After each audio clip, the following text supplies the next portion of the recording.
The Supreme Court on Wednesday hears a challenge to the Voting Rights Act of 1965, widely viewed as one of the most consequential laws in American history.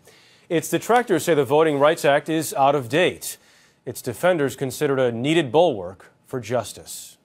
Today, we strike away the last major shackle. When he signed the Voting Rights Act in 1965, President Lyndon Johnson called it a triumph for freedom. It had been a century since the Civil War and constitutional amendments extending the right to vote to former slaves and granting equal protection of laws. But in some places in the South, states had imposed barriers, like poll taxes and literacy tests, making it harder for African Americans to vote. Morality cannot be legislated, but behavior can be regulated. For the past half-century, the Voting Rights Act has been a tool for the federal government to prevent racial discrimination.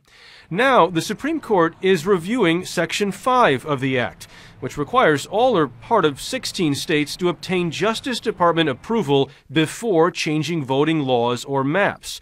Some states, like Alabama, where the case originated, say Section 5 is an outdated burden, that discrimination is scattered and limited.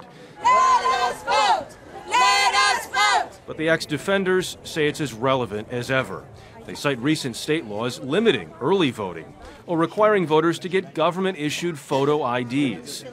Attorney General Eric Holder relied on the Act to challenge South Carolina's voter ID law last year. Protecting the right to vote, ensuring meaningful access, and combating discrimination must be viewed not only as a legal issue, but as a moral imperative.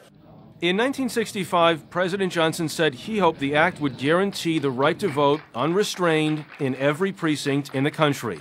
And Congress has endorsed that notion by reauthorizing the act 4 times, most recently in 2006.